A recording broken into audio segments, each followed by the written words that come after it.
Good day, tributes! Welcome to the EAPP Arena. We are now back again in another exciting learning episode for Quarter 2 in English for academic and professional purposes. I am Mrs. Charsol John H. Casala, Teacher 3 of San Pablo City Science Integrated High School. Know that this learning episode will surely be interactive as you are to be engaged in various digital tasks that will help you attain the lesson's competencies and at the same time enhance your digital literacies as senior high school students. In today's topics, we have Lesson in Focus Part 1, Manifestos and the Arguments Used by the Writers. And for Part 2, it is to defend a stand on an issue through reasonable arguments. Here are the most essential learning competencies for this week's lessons. Number 1. Gathers manifestos and analyzes the arguments used by the writers. Number 2. Defends a stand on an issue by presenting reasonable arguments supported by properly cited factual evidences. And for the learning objectives for Lesson 1, at the end of the lesson, the student should be able to gather manifestos and analyze the arguments used by the writers. And number 2, determine the arguments presented in the text read. Learning objectives for defending a stand on an issue. At the end of the lesson, the student should be able to identify reasonable arguments, use appeals to support, claim, stand, and defend your stand using properly cited factual evidences in a house floor debate. Let's now begin the discussion of manifestos and analyzing arguments for Lesson 1. So in argumentation, the fundamental aspects that you need to develop as a writer or as a speaker is to be able to formulate and communicate your claims on a certain issue by trying to provide your support, some reasonable arguments that you have in mind, and properly cited factual evidences. That is really important in making people believe in what you are trying to say. So gathering manifestos and analyzing the arguments used by the writers will help you organize your thoughts and will help you organize your stand on an issue, and eventually will help you convince the people to change their mind about things which many of them are pretty firm about. So, for instance, you're going to convince the people on the effects or the positive impacts of vaccines in their lives, or COVID-19 vaccines in their lives. So what you're about to do, instead of just telling them na you have to be vaccinated because it's important, because I think it's really cool to get vaccinated or to be vaccinated now.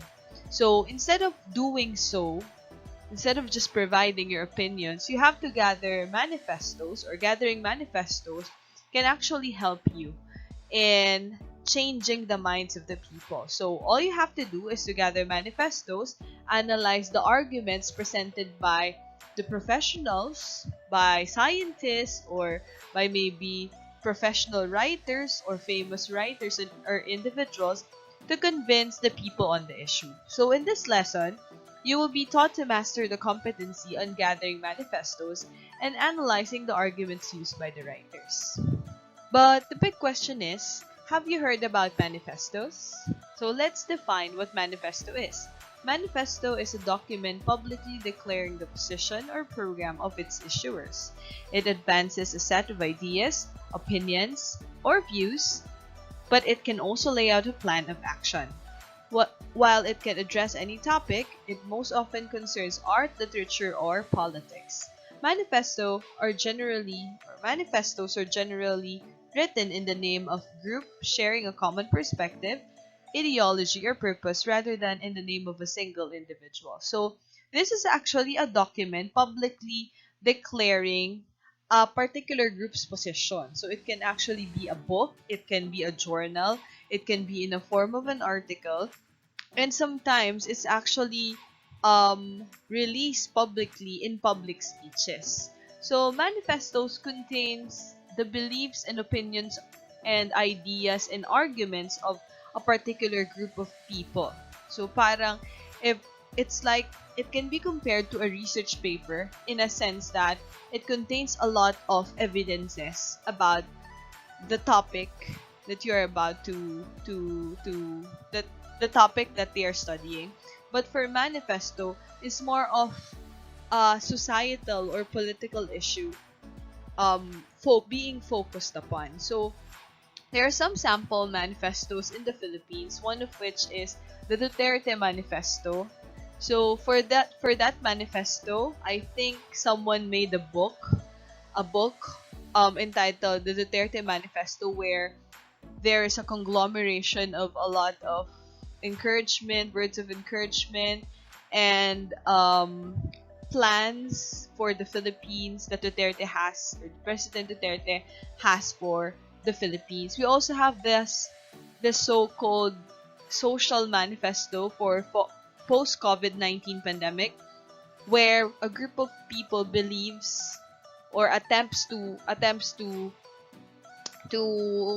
illustrate or to paint out the things that they are expecting to happen once COVID has already been eradicated in the entire country. So what are its implications? What are their future plans? What are their impacts? Ayan. So it's in the society, so that's what manifesto is. So it is actually a very good document to access when you're trying to support your claims or support your ideas, or to back up your opinions, because opinions will only remain opinions if you are not going to back it up with evidences that you'll get from these manifestos. So in addition, manifesto is a public declaration of why these group of people do what they do in a concise way. So it is focused on the who are the audience who are going to benefit from this manifesto, this declaration. What are they talking about?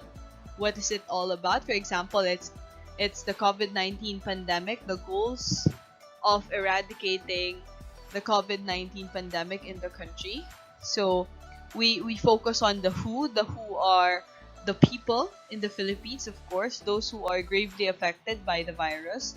The what is, what are they trying to plan? What are their goals, or the goals that they, or the projects that they would like to implement in terms of that particular issue, which is the COVID-19 pandemic. And the why. Why are they doing it? What's their purpose behind this initiative? So that's actually the content of a manifesto. So let's just have a simple pro tip. So manifesto, or the writer of a manifesto, aims for change in state. Or in other words, the author is trying to convince the reader to believe the concept that he or she is trying to convey by giving arguments or logical reasons that will catch the attention of the reader and eventually believing it. So manifestos are like documents of plans, projects, goals, rules. It can also be a document of some steps or guides that would extremely affect the audience, or the people as a whole.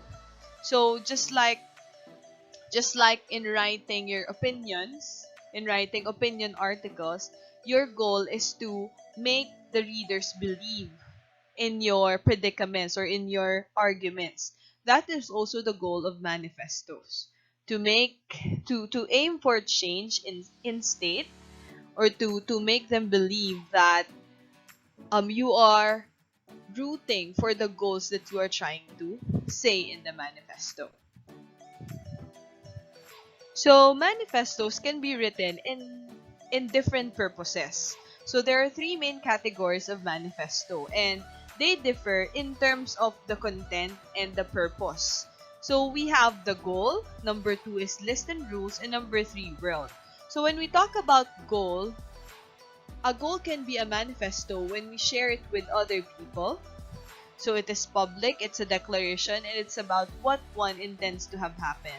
So if you are going to read the document, you can say that it is under the category of goal, if and only if it is just simply declaring what one intends to have happened. So it's just simply declaring the plans. It's just simply declaring the goals without using specific words that will that encourages you to believe in a particular idea or a particular opinion.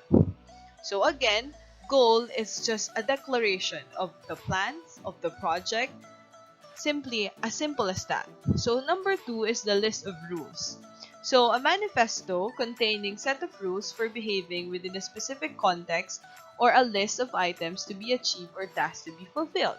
So it is easily defined as having or looking at a manifesto with a list or with a set of rules. Simple as that. It's different with a goal because in the goal, a goal manifesto can be presented like in a form of paragraphs, um, indirect paragraphs that would simply tell you their plans. But for the list and rules, it's actually stating the steps. It's actually stating the following rules, mentioning the rules directly in the text. So number 3 is the world.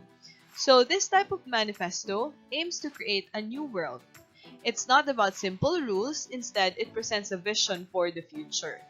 So a solemn declaration by a constituted authorities of a nation which contains the reason for its public acts towards another. So on the declaration of war, a manifesto is usually issued in which the nation declaring war states the reason for so doing. So this for world, this actually encapsulates a bigger picture or a bigger idea. So it's not simply about the goal, a plan. It's not simply about rules. Instead, it presents a vision for the future. So just like what I said a while ago, for example, in a declaration of war, a manifesto is issued to to to tell the nation that they are doing this, they are declaring war against this country because they believe that it might um, it might develop their future. It might hinder the development of the country, and so therefore they declare war. So actually, manifestos again are formal documents usually released by not only by journalists but by political figures. Political figures, the president, group, parties, something, some individuals or some group that believes in a particular idea or a particular big concept that affects the entire country or the entire population. So if you can still recall about the pro tip that I just shared a while ago, I said that manifestos are inclined in making or establishing change in a state or in a country. Now, the question is, how are these changes going to be carried out with just the use of written words? Paano? Paano to maki-carried out? It is when the author provides reasons accompanied with evidences to provide the belief they wanted the reader to believe in, or the so-called arguments. So we cannot believe a particular manifesto with just simply a conglomeration of opinions. What we are going to see in manifestos are arguments that will make us believe na, oo nga no, ganito, maganda yung pinopropose nila sa manifesto nila na program for COVID-19 pandemic. Kasi ito yung mga gagawin, ito yung arguments nila, ito yung mga stated evidences nila. That's why in our previous lessons, activities in criticism, critical papers, I'm always looking for your evidences. Concept papers, business plans, I'm always looking for your evidences. Kanino nyo nasabi? Paano nyo nasabi na ganito? Paano nyo nasabi na ganyan? Because without evidences, it's purely your own opinion. And it is a little questionable when it only comes from a single person. So you have to back it up with evidences. and you have to provide arguments in your paper, not only opinions. So in academic writing, this is usually the main idea, often called a claim, backed up with evidence that supports the idea. So it's not merely thesis statements or a claim. A claim is just your opinion, but an argument is the entire combination of the claim, the thesis statement, and your evidences. So these are reasons or reasoning given for or against a particular matter of discussion. Let's have another pro tip. So a statement can only be considered an argument if it presents proof of evidences. However, if it does not, it is only a mere opinion. So again and again, if you provide me with a sentence that contains an evidence, that's just merely an evidence. If you provide me with a sentence that contains a claim or your opinion, it's just merely an opinion. But if you combine your claim or your opinion with the supporting evidences, that's where we call, or that's what we call, arguments. Okay, I hope that the concept of argument has already been understood. So let's now discuss the steps in analyzing an argument. So we have to follow these 4 simple steps to be able to analyze an argument that we can see in the manifestos that we gather. So number 1 is to briefly note the main assertion. The question is, what does the writer want me to believe or not? So don't get confused with the terminologies, So when we say assertion, this is to declare with assurance, or you declare or you really claim that this is this, or this idea is this. The vaccine is really important nowadays, for example. But when we say argument, this is to prove. These are lines or paragraphs that proves not only your opinion, but also your claim about a particular issue. Okay, so what does the writer want me to believe? So what is he trying to say? That's the assertion. Next one, number 2, make a note of the first reason the author makes to support his or her conclusion. So after the main assertion or the main claim, you have to identify the first reason or the first evidence or the first supporting evidence. Second, and third one is to write down every other reasons to believe that this is this. So a writer can write as many reasons as she can. She can even, or a writer can even provide a counterclaim on a particular opposing his stand or his claim, just to show that his belief is still believable. Do you get my point? Just to highlight that whatever he or she is claiming is stronger than the rebuts or the rebuttals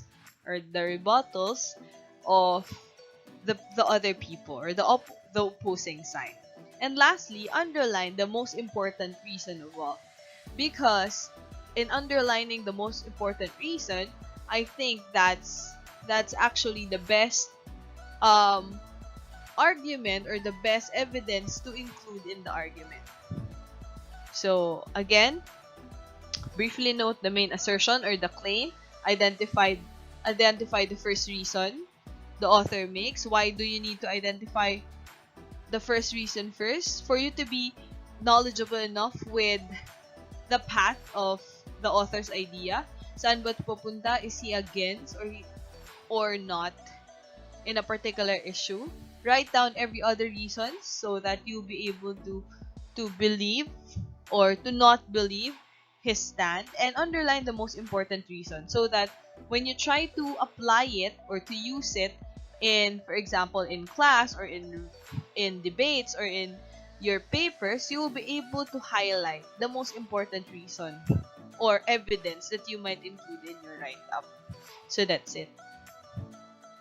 So now let's try to apply the steps in applying or in analyzing the arguments. So to begin with, let's read the sample paragraphs. So in adversity, the crisis has also brought out some of the best in our societies, from solidarity among neighbors to the bravery of health and other key workers in facing down risks to their own health to serve their communities, to countries working together to provide emergency relief or to research treatments and vaccines. The lockdown measures that have been necessary to control the spread of COVID-19 have slowed economic activity and disrupted lives, but have also given some glimpses of a possible brighter future. In some places, pollution levels have dropped to such an extent that people have breathed clean air and or have been seen blue skies and clear waters, or have been able to walk and cycle safely with their children for the first times in their lives. The use of digital technology has accelerated new ways of working and connecting with each other, from reducing time spent commuting to more flexible ways of studying, to carrying out medical consultations remotely, to spending more time with our families and with our families. Opinion polls from around the world show that people want to protect the environment and preserve the positive that have emerged from the crisis as we recover.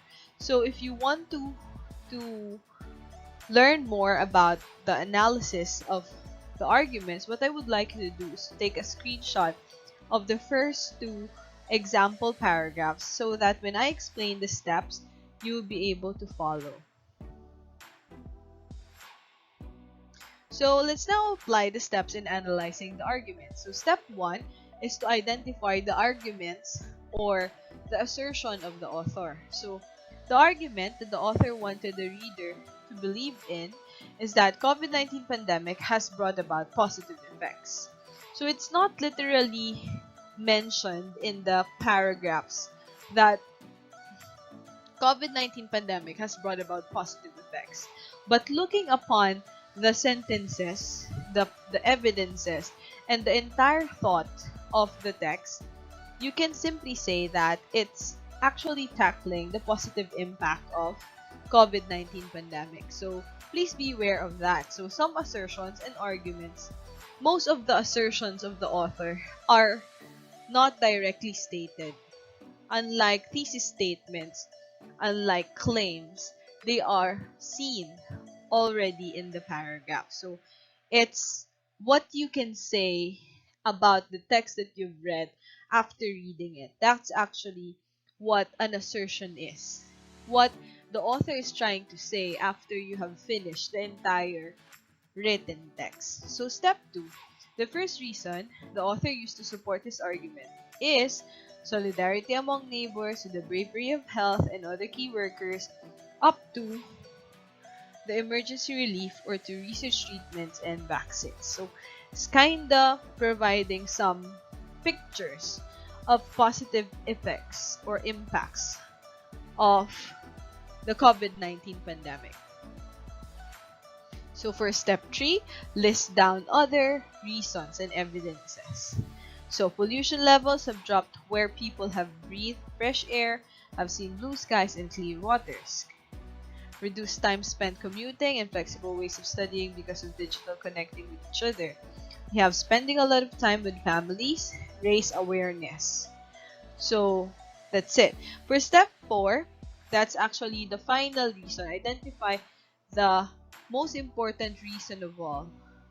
Yeah, since all the other reasons fall under the same umbrella of reasons, which is the positive effect brought about COVID-19 pandemic, there's no need to select the most important reason because the student or the author believed here, yung gumawa ng steps na to, believe that they're just at the same umbrella and they're all important, equally important in that matter. So there's no actual leading reasons to believe in the statement. But if you will notice, some of the manifestos will simply put it in the conclusion.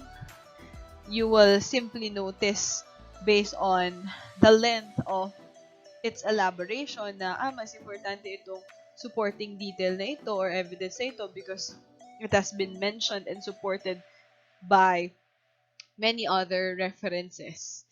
And the rest of the reasons are just written in sentences or two. But this one is the author provided at least 2 paragraphs to elaborate this. So that's it. So that's simply how we follow or we analyze arguments using the steps. So let's have a simple learning stop number 1. What I would like you to do is to identify the category of the manifesto. So what you're trying to do or going to do is to read the given paragraph and identify whether it is goal, list and figures, or world. And then the argument. Identify the argument in these sentences. So if the argument is not clearly stated, since in the paragraph in the given sample, all you have to do is to create or to think about the entire argument that is being mentioned in this sample. Okay? So like after reading this, what do you think is the author's claim? And provide at least one supporting evidence to complete the argument. So you try to answer it and we'll try to discuss it on the synchronous class. So let's now move on with lesson number 2. Defend the stand of an issue by presenting reasonable arguments. So this lesson is also related with the first one, since it's actually connected in a way that in defending your stand or an issue, you have to search for evidences, you have to present reasonable arguments, and such reasonable arguments can be found in the manifestos that you've gathered, and some arguments that you present as you defend your stand is identified as reasonable because you were able to apply the steps in analyzing the arguments of the authors in manifestos or in other kinds of references. So before we begin with the discussion of our second lesson, I have some questions to ask. So are you the type of person who likes debating or arguing with your friends, like what's in the picture? Or do you know someone who is like that? Like you are the other person in the photo.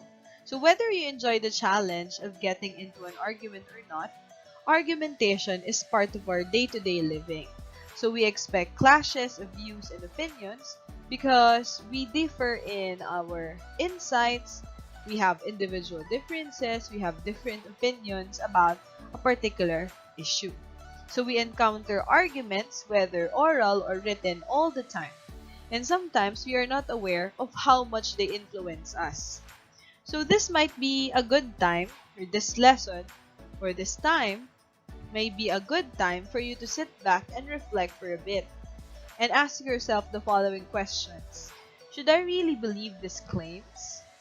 The claims that I've heard from my friend, or the claims that I've heard from my teacher, or from an advertisement per se, or my parents? Am I just allowing myself to be taken in? Should I take views and opinions that are contrary to my own? Or am I going to stand on my own views and opinions? And lastly, what actually is my opinion about a particular issue that I'm thinking of? So these questions can easily be answered as we go along with the next lesson on how you are going to defend your arguments and support them with properly cited facts and evidences. So for all you know, all people have already have the natural inclination for argumentative skills. So you try to think about the time when you talk to your parents in allowing them to buy a new phone or a new gadget. So did you present them with lots of instances of your past unworthiness or trustworthiness? Did you make them feel guilty because your friends' parents all let them have a new phone or a new gadget? Did you look up statistics on teens using phone to show how fit or how you fit to have one? These are all types of argumentation to take and defend a stand, and they exist in academic writing. So it's actually present in academic writing in similar forms. So now, let us learn how to present reasonable arguments supported by properly cited factual evidences to defend a stand on an issue. So in making a defense, you have to ensure that you are addressing all sides of the issue and presenting them in a manner that is easy for your audience to understand. Your job is actually to take one side of the argument and persuade your audience that you have well-founded knowledge of the topic being presented. Know that your argument should always be supported with reasonable evidences and credible sources to back you up for it to stand alone, for your arguments to stand alone. Because if it weren't for the evidences and credible sources, all of these arguments will simply put into question. Okay? So, here are the steps in presenting arguments to defend or support a stand on an issue. The first step is to make issue criteria. So when shaping it, consider and ask yourself the following questions to ensure that you will be able to present strong arguments on the issues. So the first question is it a real issue with genuine controversy and uncertainty? Number 2, can I identify at least 2 distinctive positions in this topic or in this issue? Am I personally interested in advocating one of these positions? Because you have to really determine whether you are in for that particular position or not. Because if you're a bit confused, you have to always know that in defending or taking a stand, you have to take a firm stand or a firm side. There's no neutral part or standpoint. So, is the scope of the issue narrow enough to be manageable? Because if it's too broad, it will be difficult for you to gather some evidences and support it with specific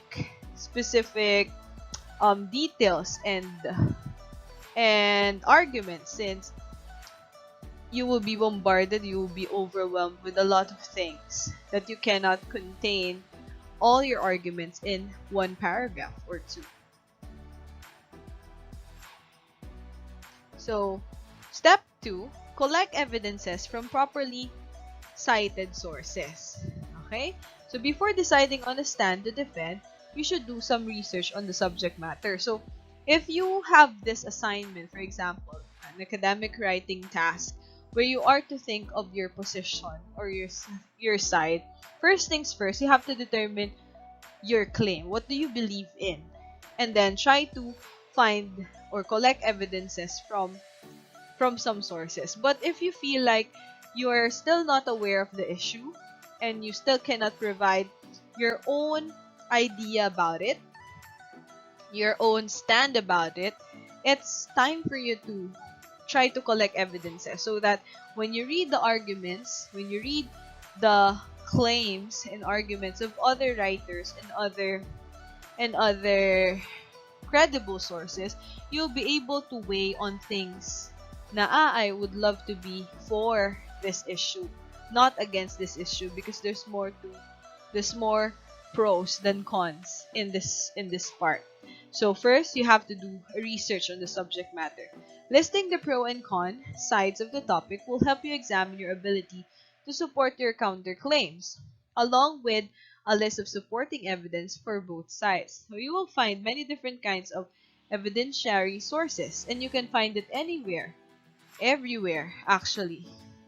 So you can find it in different sources or online journals, researches, analysis, speeches. You can get it from videos. You can get them from radio recordings and stuff. We can get a lot of things in different sources. So to continue, here are the list of the most common sources. We have surveys, studies, case studies, academic journals, popular magazines, biographical information, quotes, summaries of work from established authorities, statistics, interview of an authority or ordinary citizen. We have laboratory research and textual analysis.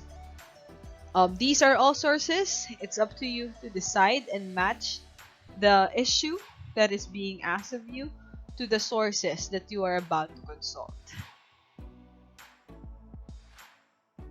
Step number 3, make an appeal to your audience. So appealing to audience is another important part of defending a stand on an issue. This can help you strengthen your position or claim. In an academic argument, logical appeals are the most common. However, depending on your topic, ethical and emotional appeals may be used as well. So you have to be knowledgeable of the 3 types of appeals that you can use to get your readers or your listeners to believe on your stand or on your side. So to elaborate, let me discuss the 3 appeals that we have in this step. So your claim or position may be supported through these 3 major types of appeals. The first one is logical appeals. This is the use of facts in order to support and defend the position. This means reasoning with your audience, providing them with facts and statistics, and making historical and literal analogies. So by providing them with facts, overwhelming them with surveys, with results, with data, you are applying the logical appeals. For example, more than 100 peer-reviewed studies have been conducted over the past decade, and none of them suggest that coconut milk is an effective treatment for hair loss. So, logical appeal is logical appeal because you've used the word 100 peer-reviewed studies have been conducted to prove or to negate the idea that coconut is an effective treatment for hair loss. That's logical appeals. Let's continue with the second appeal, which is called emotional appeals. This is the use of the audience feelings for the subject of the paper, such as anger, pity, and aversion in order to persuade.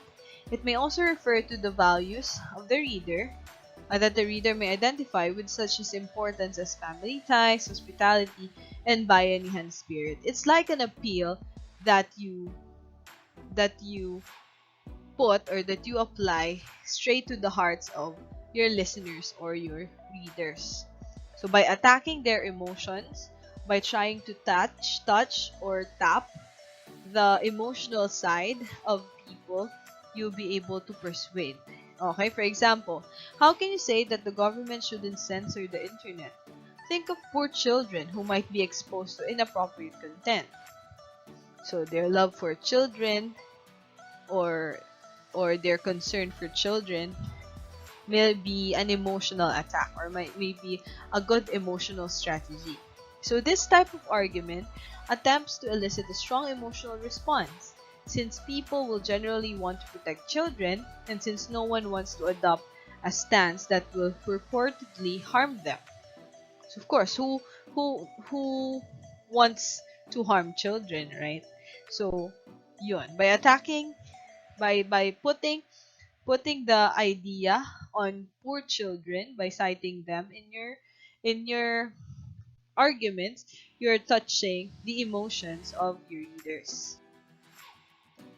So lastly, we have ethical appeals. This is the use of convincing an audience through the credibility of the persuader, be it a notable or experienced figure in the field or even a popular celebrity. Like, people will believe you if you are trustworthy in their eyes, like if you are idolized by many, if you are a professional and people look up to you as a source of strength, inspiration, and idea.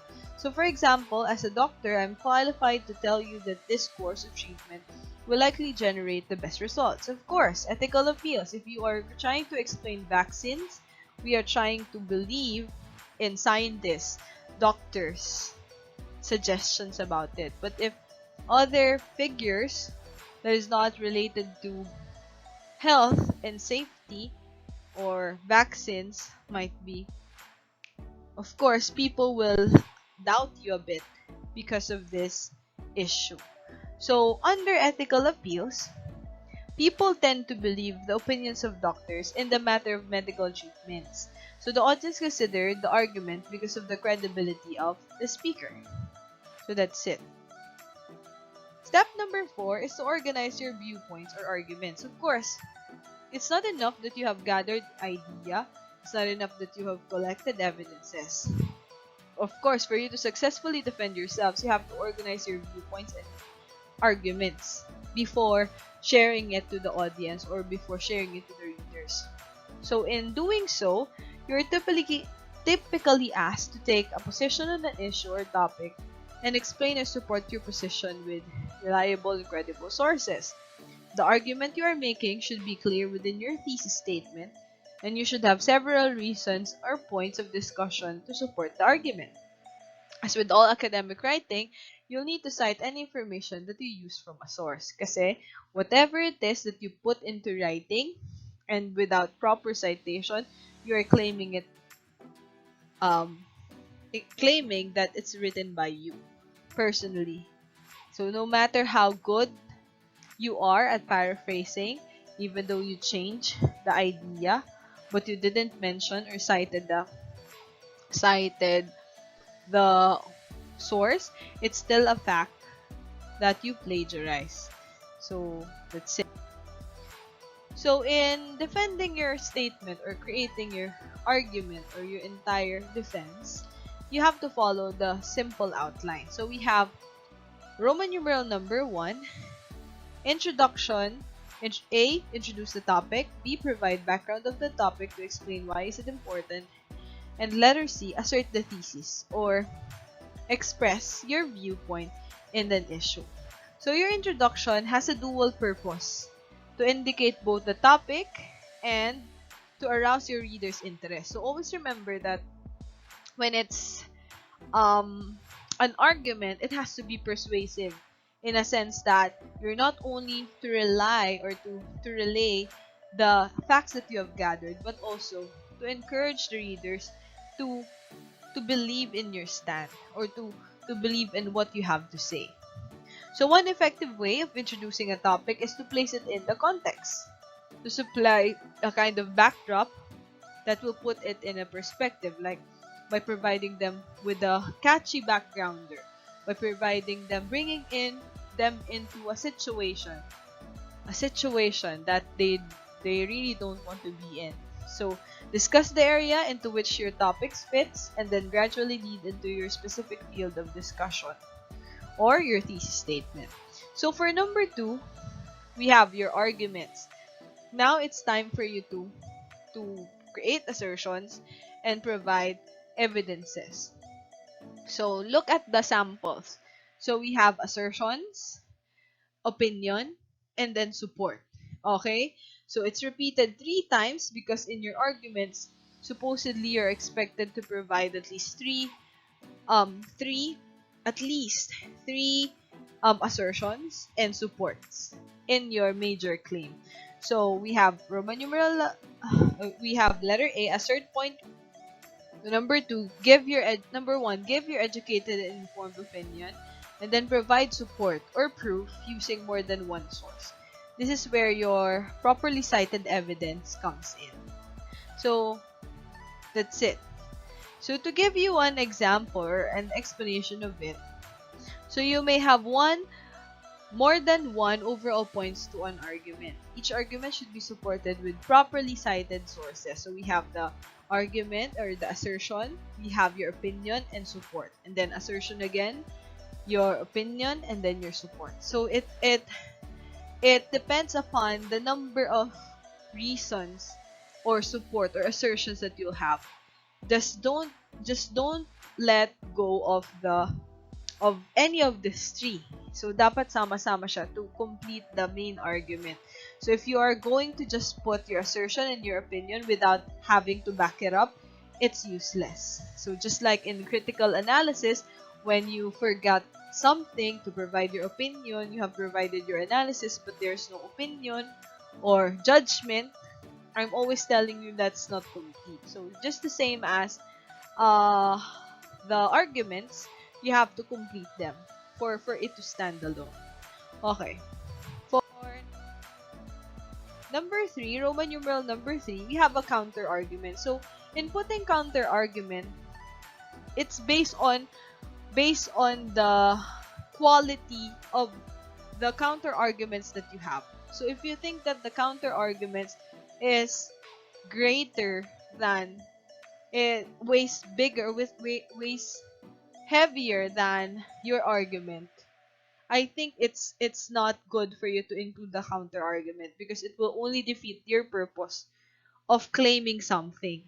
Okay? But if you feel like the counter argument can be can be easily answered by you, and you can use it to your advantage. Use it to your advantage, because it only goes to show that you are not biased with only your claim.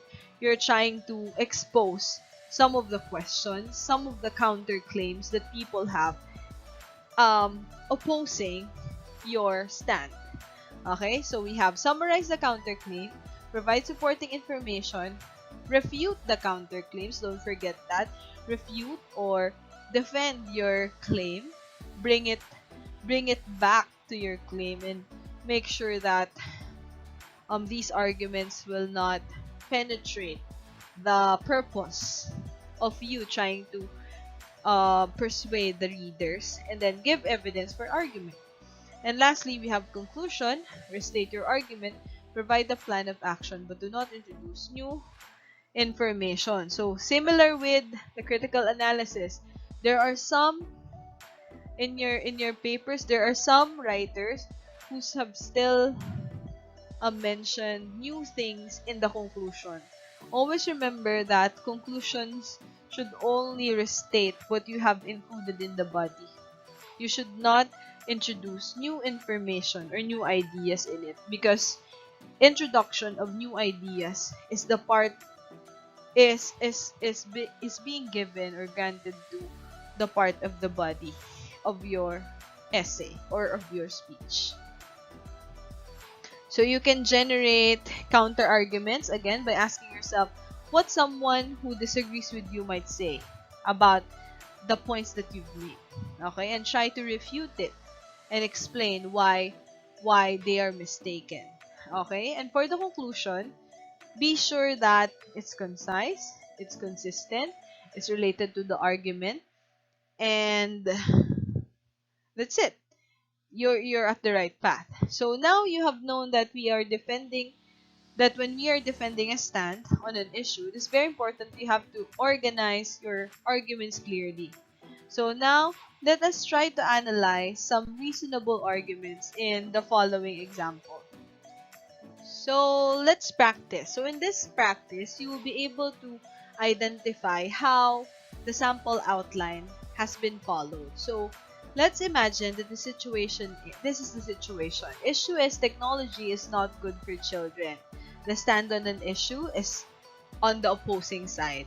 The writer's claim is technology is good for children, for it allows our children to have an amount of knowledge at their fingertips. So I am not going to read the entire paragraph, but what I would like you to do is to take a screenshot of this, so that when I try to explain the following parts, you'll be able to follow.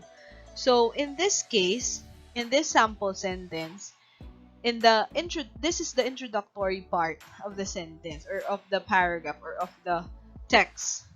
So the writer begins with the hook, then the overall topic of technology, next narrows it to the benefits of technology used by adolescents. So this observation is done after you have managed to read the entire paragraph. So the hook is that the use of social media apps, gaming, and television, youth are flooded with opportunities to access information and entertainment, often at the touch of a fingertip. Although many of these technological outlets have a negative connotation of wasted brain space, not all technology and screen time should be considered of little worth or purely for mindless entertainment. So the thesis statements begins with a specific topic, and next the writer states her argument or the position on his topic. And what is that position? Again, I will reread Not all technology and screen time should be considered of little worth or purely for mindless entertainment. So after that, the thesis ends with the reasons. There are two reasons identified, and these two reasons will be the major points of the discussion within the paper. So we have two reasons. There are a lot of reasons. Sample is technology's ability to captivate and engage a targeted audience can be harnessed into powerful tools. Games, television, and apps can be used to appeal to a child's intellect and develop their technical skills. The use of technology can be positive for children as it allows children to excel. So if you will notice, this reason supports the idea that not all technology should be considered worthless. Let's move at the second part of the explanation or of the paragraph. So we can see that this paragraph focuses on the first point of discussion from the thesis statement. It's still connected with the first paragraph or with the first sample text that I have shown you. The writer indicates this with the use of topic sentences within her body paragraph development. So also, the writer integrates his or her research by citing an author to explain and support the claim. So again, the claim has been supported using the citation of Kevin 2006. So in this case, it makes your manifesto or your written text credible in such a way that all the ideas is not only coming from you. It shows that you were able to conduct research to support your claim. In this next paragraph, apps and digital play are not limited into academic and entertainment purposes. So this is where we can see the focus that is aligned with the first point of discussion from the thesis statement. It's still aligned, it's still discussing technology, it's still elaborating the importance of what? The importance of technology. And then the writer supports her points by including evidences from other sources, properly cited sources. So we have a lot of sources right now. In a 2005 case study by Allen and others, we have Allen and others again. We have the VSM or the video self-modeling. Ayan. We have included that in the body to support the claim. The next paragraph. Here, the writer has included a paragraph that identifies a counter-argument. So, in this sample, the counter-argument is this. Some scholars and researchers claim that there are negative impacts of technology on a child's developing mind. And, if you will notice, even though it's a counter-claim, the author still managed to include an evidence, which is a very, very good job. So you don't only defend your claim, but you defend the counterclaim into your advantage and use it to your advantage. Don't forget that. So although there's a validity to the presented argument, this theory excludes educationally driven programming, some of which is specifically designed to educate children beyond what they might experience by age-appropriate schooling alone. So there's incredible value in formal education in public school system. However, classroom modalities are not the only way children learn about the world around them. So that's it. Lastly, in the conclusion, the writer summarizes the main points made in the paper and explains the importance of the topic. So when the tool of technology is used to supplement formal education, it can be important in aiding the positive development. So still to your advantage, to your claim. Television programs can introduce new ideas and reinforce those which have already been presented. Social skills can be learned by low-performing children via tablet or videos. And the definition of a classroom itself has changed. and online learning is a space in which high-performing students can flourish. Still to your advantage, the idea is there, the core is there, but there are no repeated lines that is stated in the body and in the introduction, which is a good practice and a good example. So I hope you learned something in our application of the sample outline. And if you still are confused, please wait for a synchronous time as we discuss this deepen your understanding in it. So let's have the learning stop number 2. I hope that you're actually doing this at home as you read or as you watch this video, so that you will be able to deepen your understanding of the lesson and to also practice what I have taught you in the lesson. So imagine the scenario: the Department of Education is considering instituting a longer school day. You're against the idea because you think that quality rather than quantity is important when it comes to time spent learning. So everyone seems to be talking about the issue, so you listen to and participate in arguments.